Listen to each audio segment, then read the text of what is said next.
Last day we have discussed about vitamin. काल आपण vitamin बद्दल बघितलं बघा. Yes, last day we have discussed about vitamin.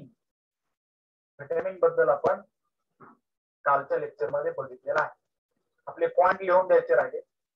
आपण थोडे पॉइंट लिहून घेऊया. So write down here. Heading घ्या विटॅमिन्स. विटॅमिन्स आपण रोज थोडा पार्ट बघत आहोत. रोज झालेला पार्ट रोज रीड करा. 10-10, 15-15 मिनिट रीड करायचं. तास चालू व्हायच्या अगोदर पुस्तक घेऊन तुम्ही 6 वाजताच बसायला पाहिजे. 10-15 मिनिट अगोदरच घेऊन बसायचं. थोडं रिवाइज होतं 10-15 मिनिट. काल काय झालं एवढंच वाचायचं. आपण एकच पॅराग्राफ बघत आहोत रोज. So write down here. Vitamins R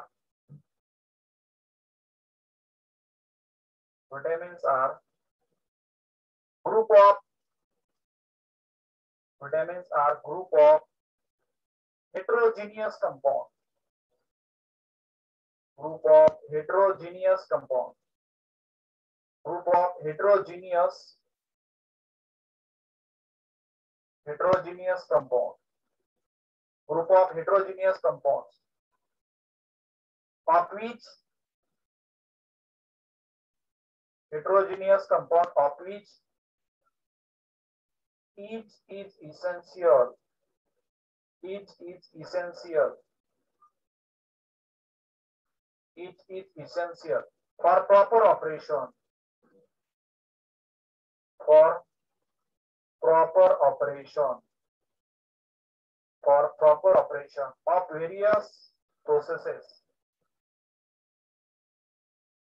Of various processes. Of various processes in the body.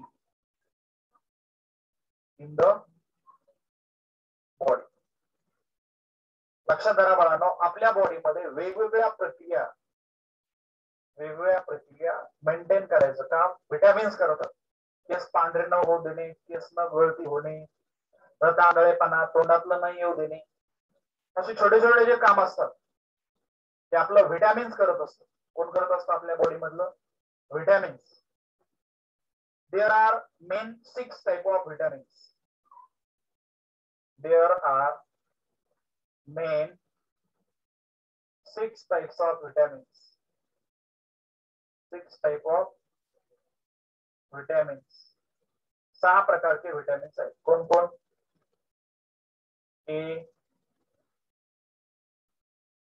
त्यानंतर बी, सी, चौथं D,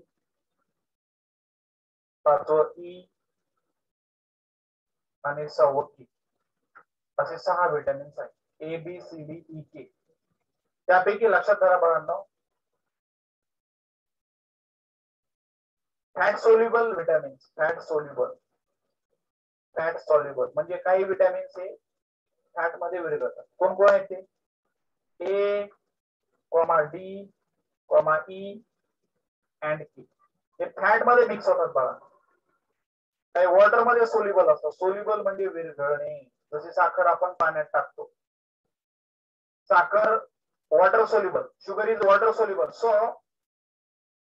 B and C are water soluble. B and C are water soluble. प्रश्न विचारला जातो, water soluble कोणते vitamins आहेत? B and C. Fat soluble कोण आहे ते तुम्हाला सांगता आलं पाहिजे. आता आपण बघितलं बाळांनो, क्रेब सायकल मध्ये कोण तयार होतं? NADH2 आणि FADH2 हे तयार होत असतं. NADH2 आणि FADH2 तयार करण्यासाठी आपल्याला विटॅमिन्स लागतं. NADH2 आणि FADH2 तयार करण्यासाठी विटॅमिन लागतं. ते म्हणणार सर NADH2 आणि FADH2 चा उपयोग काय? अरे बाबा, NADH2 आणि FADH2 पासूनच आपल्याला एनर्जी तयार होत असते. त्यावेळेस NADH2 FADH2 electron transfer chain reaction मध्ये जातात. त्यावेळेस आपल्याला ATP भेटतात. NADH2 पासून 3 भेटतात, FADH2 पासून 2 भेटतात प्रत्येक मॉलिक्यूल पासून. म्हणजे NADH2 आणि FADH2 तयार करायचं काम विटॅमिन्स करत असतं. कोण करत असतं? Vitamins. So right on third point. Necessary vitamins असल्या नेसेसरी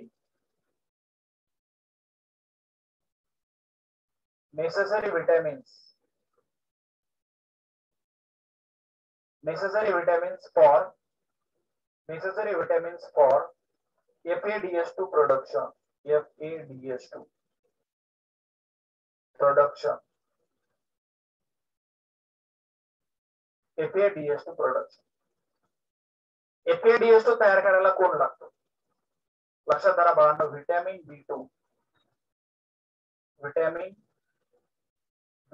B2 लागतं B2 हे एक्झाम मध्ये विचारलं जातं NADH2 तयार करायला कोण लागतं नेसेसरी हे खूप एक मार्काचा क्वेश्चन आहे necessary vitamins for NADH2 production NADH2 तयार करण्यासाठी विटॅमिन B5 लागतं बाळांनो विटॅमिन B5 हे सब टाइप आहे विटॅमिन बी चे थोड्या गोष्टी लक्षात धराव्या लागतात B5 विटॅमिनच्या बाबतीत एवढं लक्षात धरायचं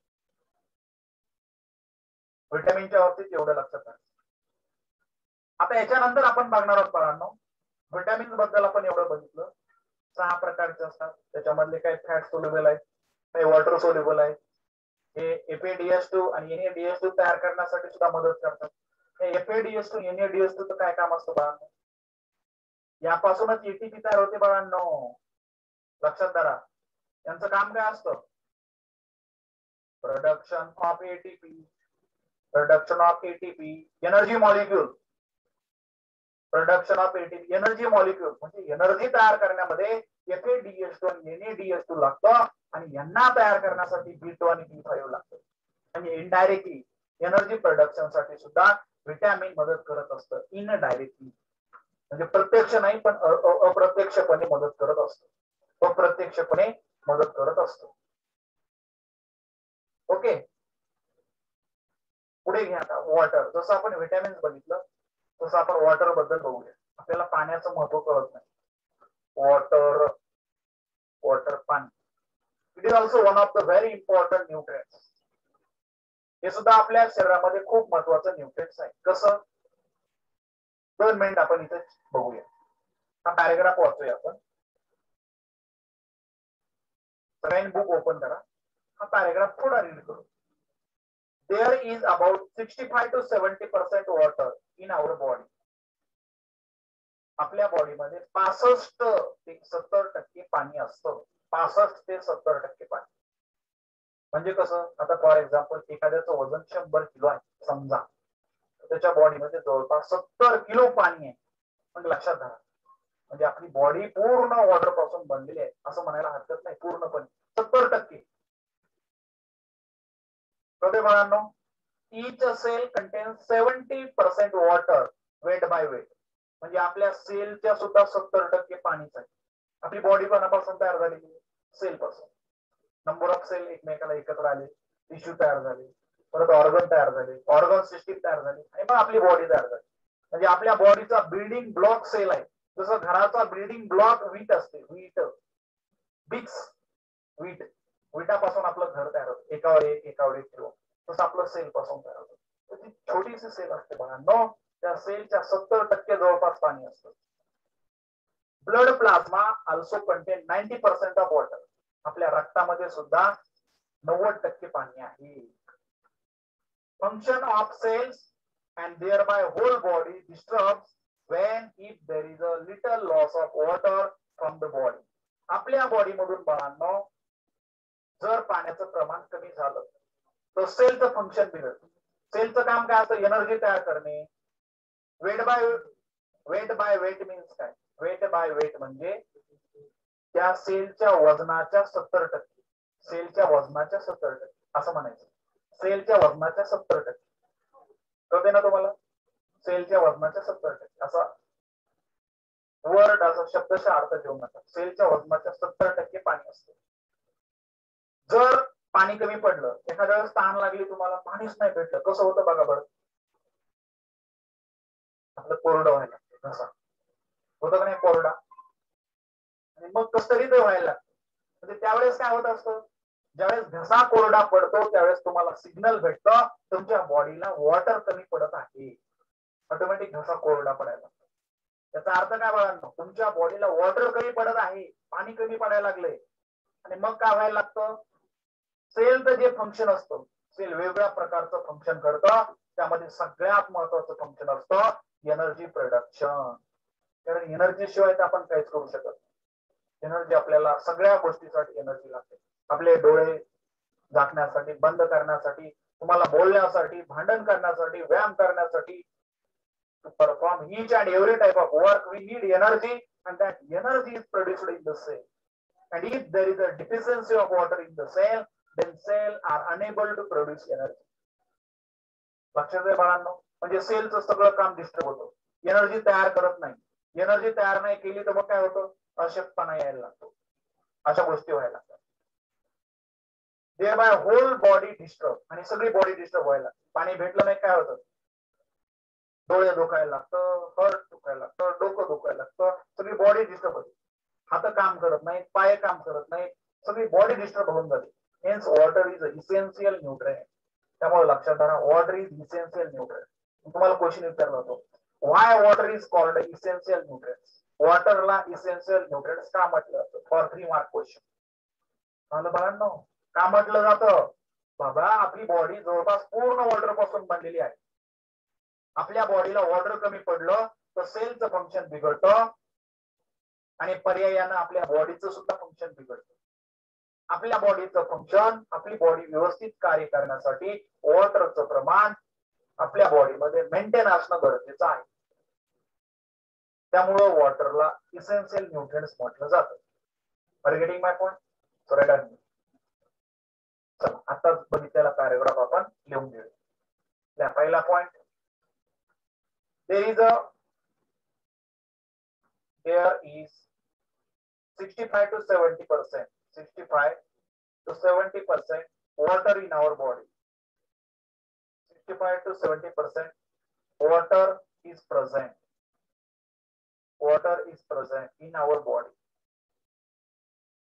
Water is present in our body. आपल्या बॉडी मध्ये 65 ते 70% पाणी आहे बाळा. Each cell contain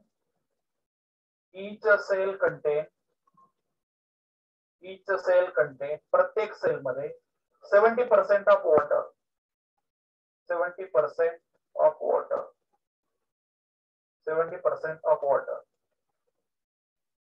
bye it weights, म्हणजे तिच्या वजनाच्या 70% कोण आहे, पाणी आहे.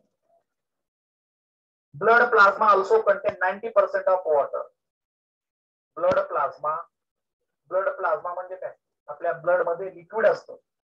Blood plasma also content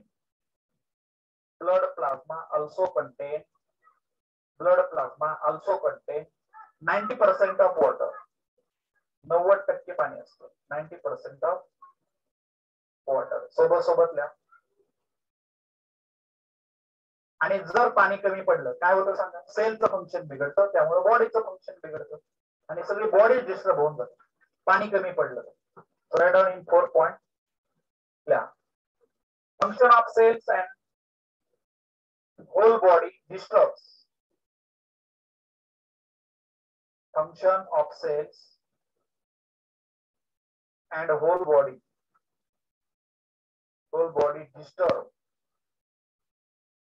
disturbs when there is a little loss of water. When there is a little loss of water, म्हणजे थोडंही पाणी कमी पडलं की असं व्हायला लागतं. Little loss of water from the body. आपल्या बॉडी मधून थोडंही पाणी कमी झालं की आपल्या बॉडीचं सेलचं फंक्शन बिघडतं, आणि आपल्या पर्यायानं बॉडीचं फंक्शन बिघडतं. Hence water is essential nutrient. Hence water is essential nutrient. Essential म्हणजे काय, गरजेचं पोषक तत्व आहे. न्यूट्रिएंट्स. साधं उदाहरण सांगतो तुम्हाला. कधी डायरिया झाला असेल, डायरिया संडास लागली असेल, पातळ संडास, ज्यावेळेस पातळ संडास लागते त्यावेळेस काय होतं बेटा, डायरिया होतो. त्यावेळेस पूर्ण पाणी बाहेर जातं आपल्या बॉडी मधलं. लक्षात धरा. मग काय व्हायला लागतं सांगा. बॉडी मधलं पाणी गेलं की ऑटोमॅटिक सेलचं फंक्शन बिघडतं. सेलचं फंक्शन बिघडलं की आपल्या बॉडीचं फंक्शन बिघडतं. त्यामुळे बघा बाळांनो, अशा व्यक्तीला अशक्तपणा येतो. काय येतो? अशक्तपणा. का लावा अशक्तपणा? बॉडीला पाणी कमी पडलं. बॉडीला पाणी कमी पडलं की सेलला पाणी कमी पडलं. सेलला पाणी कमी पडलं की सेलचं जे काम असतं ते काम स्टॉप होतं. कुठलं काम स्टॉप होतं? Energy production. आणि एनर्जीच जर नाही तयार झाली तर मग आपल्याला काय होतं, या ठिकाणी अशक्तपणा येतो. लक्षात येते बाळांनो, काय येतं? अशक्तपणा. त्यामुळे आपल्या बॉडीमध्ये वॉटरचं प्रमाण मेंटेन राहणं गरजेचं असतं.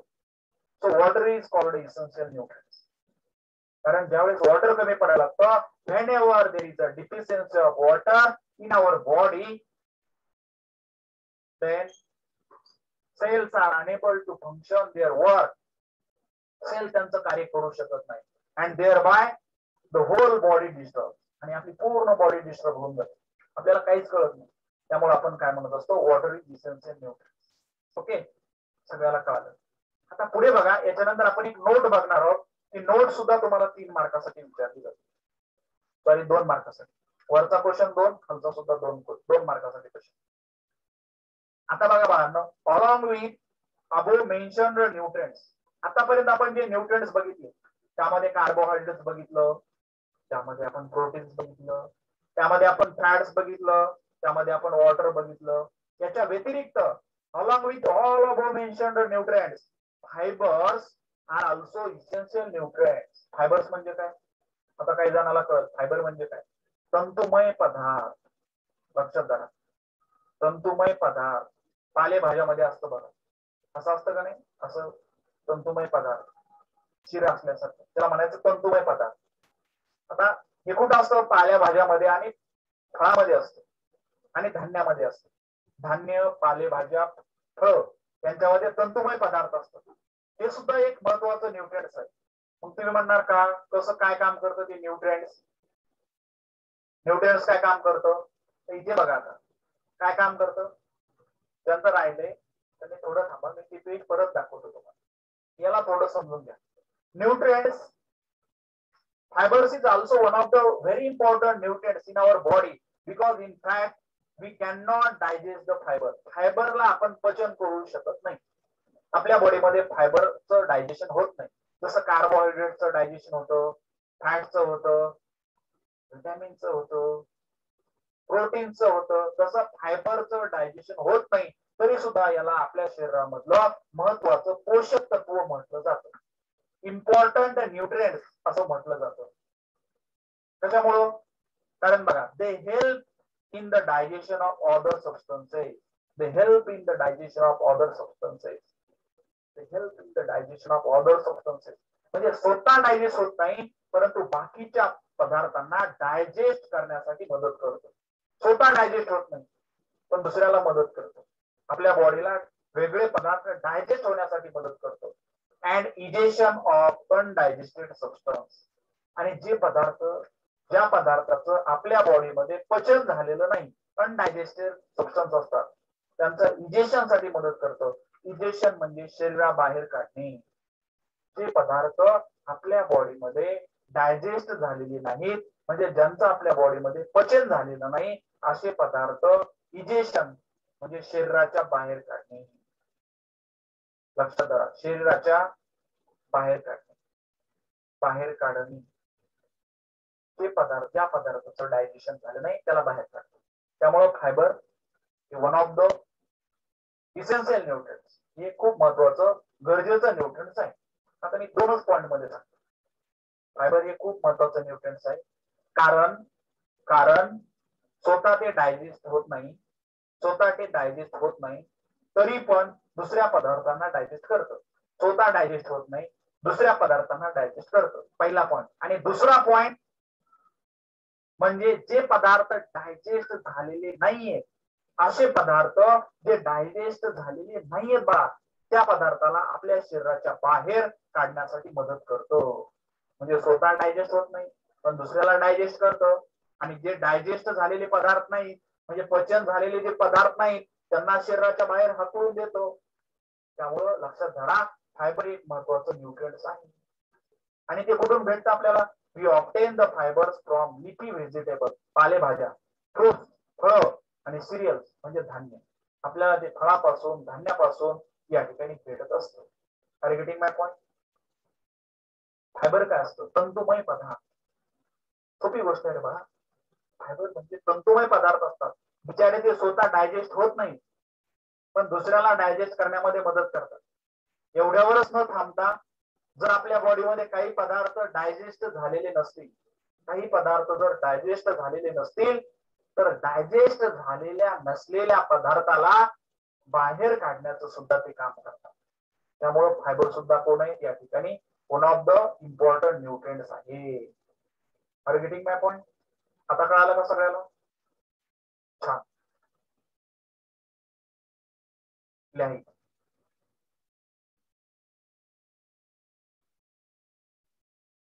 नोट दुसऱ्या पेजवर घेऊ. ज्यांचं राहिलं त्यांनी स्क्रीनशॉट घ्या. दुसऱ्या पेजवर आपण नोट घेऊया. ज्यांचं राहिलं त्यांनी स्क्रीनशॉट घ्या. Fast take the screenshot. Note ही नोट विचारली जाते मला 2 मार्कासाठी. सारखा क्वेश्चन असतो हा. नोट या नोटला आयएमपी करा सगळ्यांनी. इम्पॉर्टंट. याच्यामध्ये fibres are essential nutrients. Fibers are essential nutrients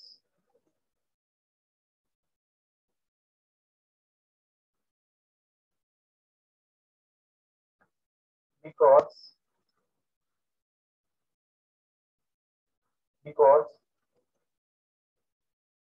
yeah, fibers are essential nutrients because they help in the digestion of other substances. They help in the digestion of other substances. They help in the digestion of other substances. दुसऱ्या पदार्थाला digest करण्यासाठी मदत करतात. दुसरी गोष्ट, they also help in the digestion of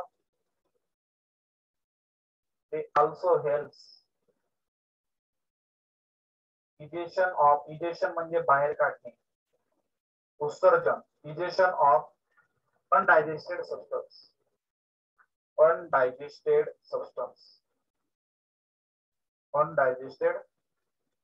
substance म्हणजे जे पचलेलं नाही त्यांना सुद्धा बाहेर काढतात. Actually,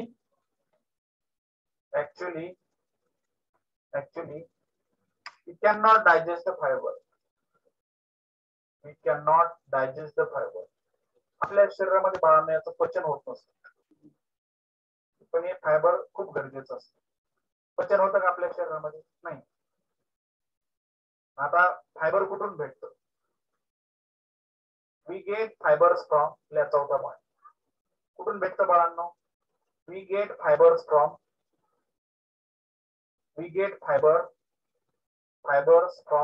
कुठून भेटतं बाळांनो? स्पेलिंग चुकली का? फायबर्स फ्रॉम कुठून भेटतं बाळांनो? लिफी व्हेजिटेबल्स म्हणजे पालेभाज्या कुठल्या पण खा. शेपूची खा, चुक्याची खा, पालेभाजी खा, कुठली पण, पालकाची खा, कुठली पण खा. लिफी व्हेजिटेबल्स पालेभाज्या.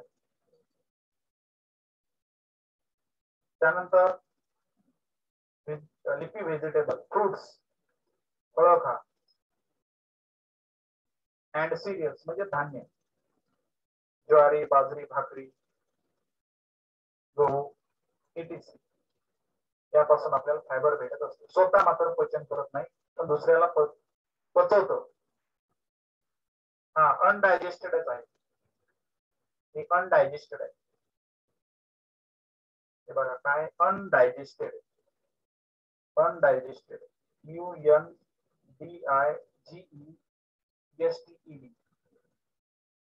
ते ऑल्सो हेल्प इजेशन, इजेशन म्हणजे बाहेर काढणे. काय बाहेर काढतं? अनडायजेस्टेड सब्सटन्स आपल्या शरीरामध्ये ज्यांचं पचन झालं नाही त्यांना बाहेर करायचं काम करत असतं. हा फायबर एक्सेस झालं तर काय होत नाही, पण फायबर एक्सेस झालं तर काय होत नाही आपल्या बॉडीमध्ये. जे काम आहे तेच करतं आणि ते पण आपल्या शरीराच्या बाहेर निघून जातं. लक्षात धरा, दुसऱ्याला घेऊन जातं, स्वतः जातं दुसऱ्याला घेऊन ते जातं. स्वतः पचन होत नाही पण दुसऱ्याचं पचन करतं आणि जे झालं नाही त्याला घेऊन जातं म्हणजे शरीराच्या बाहेर घेऊन जातं. ठीक आहे ना, हे फायबरचं काम असतं. तर बाळांनो लक्षात धरा, इथपर्यंत आपण आपला अर्धा टॉपिक, अर्धा म्हणजे जवळपास 70% टॉपिक आपण संपवतो. 70%. आता 30% टॉपिक राहील रिमेनिंग. आता आपल्या टॉपिकचं नाव काय बघा बरं पहिल्यांदा. सगळ्यांनी सगळ्याकडे बुक असते, हेडिंग टाकलेलं असेल. आपल्या टॉपिकचं नाव काय आहे बघा. काय टॉपिकचं नाव? चला पुस्तक काढा सगळ्यांनी. Life processes in living organism part 1. Life processes, आपल्या बॉडीमध्ये घडणाऱ्या दैनंदिन प्रक्रिया. तर बाळांनो आपल्याला मी तुम्हाला सुरुवातीला सांगितलं यामध्ये आपल्याला 2 लाईफ प्रोसेस बघायचे. एक असते एनर्जी प्रोडक्शन, आपल्या शरीरामध्ये ऊर्जा कशी तयार होते. आपण बघितलं ऊर्जा कशी तयार होते. एनर्जी कुठल्या फॉर्म मध्ये तयार होते? एटीपीच्या. प्रामुख्याने कोणापासून तयार होते? कार्बोहायड्रेट. कुठं तयार होते? सेल मध्ये. सेल मधला कोणता कंपोनंट करतो? मायटोकॉन्ड्रिया. एनर्जी तयार करण्यासाठी कोण लागतं? ऑक्सिजन आणि न्यूट्रिएंट्स. प्रामुख्याने आपण कोणापासून करतो? कार्बोहायड्रेट. किती एनर्जी भेटते? 4 किलो कॅलरी पर ग्राम. प्रोटीन्स पासून पण करतो कधी कधी. किती एनर्जी भेटते? 4 किलो कॅलरी पर ग्राम. आणि कधी कधी फॅट्स पासून पण करतो. किती एनर्जी भेटते? 9 किलो कॅलरी पर ग्राम. आणि त्यानंतर आपण थोडे यूज पण बघितले, अदर न्यूट्रिएंट्स, विटॅमिनचे बघितले, वॉटरचे बघितले आणि आता फायबरचे बघितले. आता त्याच्या पुढचा लाईफ प्रोसेस बघायचा आपल्याला, सेल डिव्हिजन. मी इथं परत शॉर्ट मध्ये तुम्हाला समरी एक्सप्लेन करतो. लाईफ प्रोसेस म्हणजे आपल्या दैनंदिन जीवनामध्ये आपल्या शरीरामध्ये घडणाऱ्या प्रोसेस आपल्याला बघायच्या. त्यापैकी आपण पहिली प्रोसेस बघितली बघा. ही पहिली प्रोसेस कुठली होती? Energy production. आपल्या बॉडीमध्ये एनर्जी प्रोडक्शन कसं होतं याबद्दल आपण डिटेल मध्ये बघितलं सगळ्या गोष्टी. आता आपला जो दुसरा टॉपिक आहे हा टॉपिक जवळपास 70% आहे एनर्जी प्रोडक्शनचा. आता दुसरा जो पोर्शन आहे आपला या टॉपिकचा दुसरा भाग तो आहे सेल डिव्हिजन. कोण आहे बाळांनो? Cell division. हा 30% आहे. किती टक्के? 30%. पण खूप महत्वाचा आहे. सगळ्याला कळालं बाळांनो? आपल्याला 2 प्रोसेस बघायच्यात. आपल्या शरीरामध्ये सेल डिव्हिजन सारखं होत असतं. सेल डिव्हिजन सारखं होत असतं. आता आपण त्याच्या नावातून थोडा समजण्याचा प्रयत्न करूया. आज आपण थोडं जनरल बोलणार आहोत. तुम्हाला अगोदर कळालं पाहिजे सेल डिव्हिजन काय असतं. सेल डिव्हिजन नावातच आहे. आपली बॉडी कोणापासून तयार झालेली? कुठल्याही सजीवाची बॉडी ही सेल पासून तयार झालेली आहे. Suppose this is the cell. Cell मध्ये सगळ्यात महत्वाचा घटक कोण असतो? कोण असतं सांगा? हेडमास्टर. कोण असतं हेडमास्टर? न्यूक्लियस. आणि बाकी कोण असतं? लिक्विड असतं सेल मध्ये. त्याला म्हणत असतो आपण सायटोप्लाझम. कोण म्हणत असतो? सायटोप्लाझम. चला हे लिहून घ्या, सायटोप्लाझम. हे कळलं पाहिजे. सेल मध्ये कोण कोण आहे? सेल आहे, न्यूक्लियस, हेडमास्टर पूर्ण सेलवर कंट्रोल करतात. अरे बाबा लक्षात ठेव, या सेल मध्ये तर एनर्जी प्रोडक्शन होतं. सेल खूप महत्वाचे. जेवढे काही फंक्शन होतात ते सेल मध्ये परफॉर्म होत असतात. न्यूक्लियस आहे, सायटोप्लाझम आहे. या सायटोप्लाझम मध्ये बाकीचे ऑर्गन असतात. गोल्गी कॉम्प्लेक्स, प्लास्टिक असतं की नाही, मायटोकॉन्ड्रिया, इटीसी इत्यादी असतात.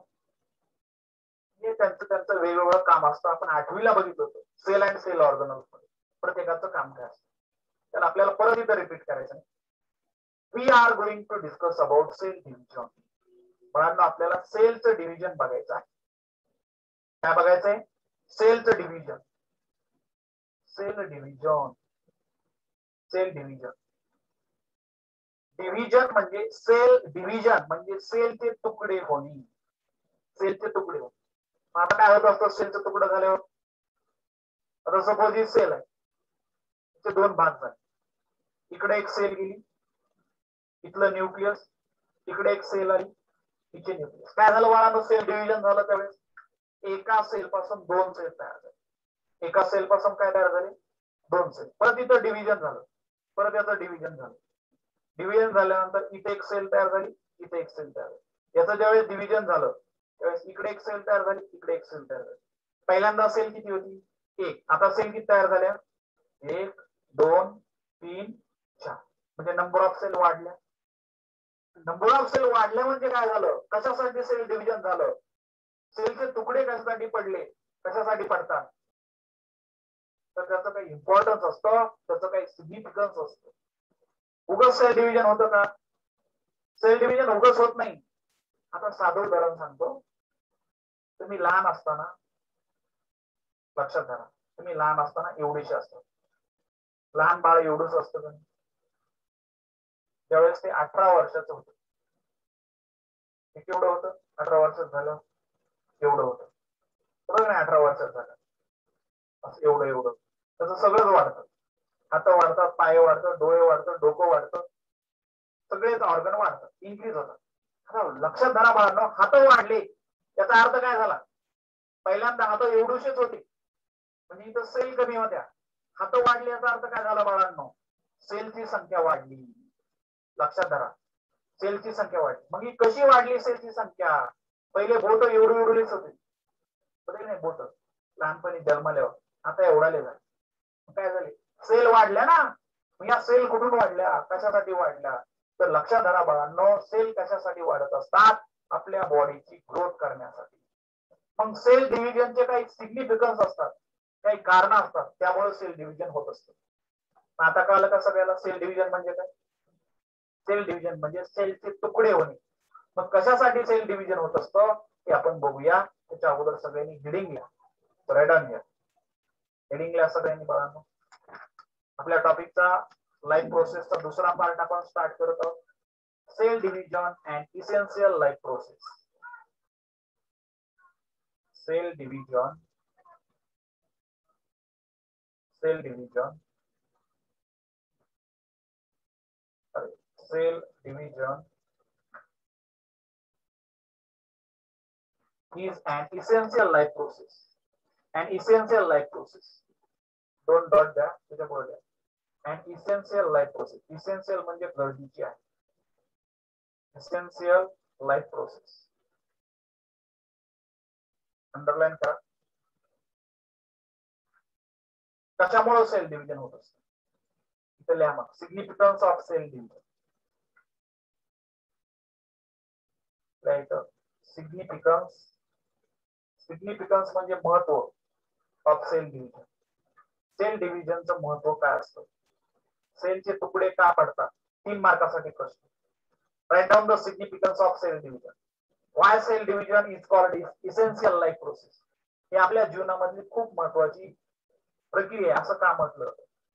A new organism, like a new organism, a new organism is created, तयार होतो. नवीन बाळ जे आईच्या पोटामध्ये तयार होतं. From existing one.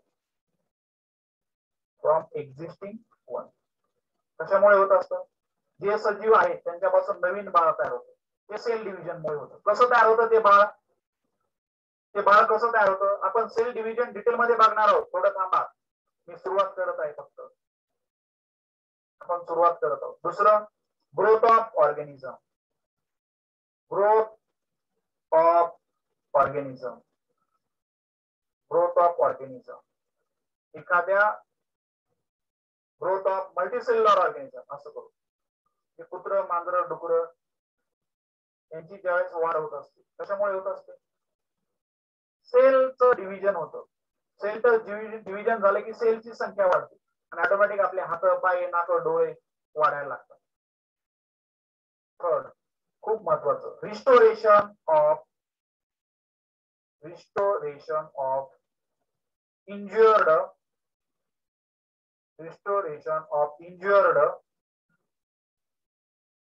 body and emaciated body. Spelling लिहायचं व्यवस्थित लिहितो. emaciated, EMACIATED, emaciated body. म्हणजे लक्षात धरा, ज्यावेळेस तुम्हाला जखम होते, जखम झाल्यानंतर तुमच्या काही मांस भाग निघून जातो. कबड्डी खेळताना, भांडण करताना पडतं, त्यावेळेस इथला सेल निघून जातात, सेल इंज्युअर होतात. मग तिथं सेल यायला पाहिजे का नाही, डबल नाही आलं तर काय होईल, मग तिथल्या सेल आणण्यासाठी सेल डिव्हिजन होतं. तिथल्या सेल भरून जातात, मग तिथली सेल परत भरून काढण्यासाठी सेल डिव्हिजन होतं. कसे याचा अर्थ काय, restoration of injured and emaciated body. ज्या बॉडीला जखम झालेली आहे, ज्या बॉडी खराब झालेली आहे, ती बॉडी भरून काढण्यासाठी, रिस्टोरेशन म्हणजे रिस्टोर करण्यासाठी, पहिल्यासारखं तयार करण्यासाठी सेल डिव्हिजन होत असते. हे 2 मार्कांसाठी प्रश्न असतो. कशासाठी झालं सेल डिव्हिजन, नवीन बाळ जन्मासाठी, बॉडीची ग्रोथ होण्यासाठी आणि झालेली जखम भरून काढण्यासाठी. या 3 गोष्टीसाठी सेल डिव्हिजन होत असतं. सिग्निफिकन्स म्हणजे सांगितलं ना बाळांना, महत्व लक्षण आहे तुमचं.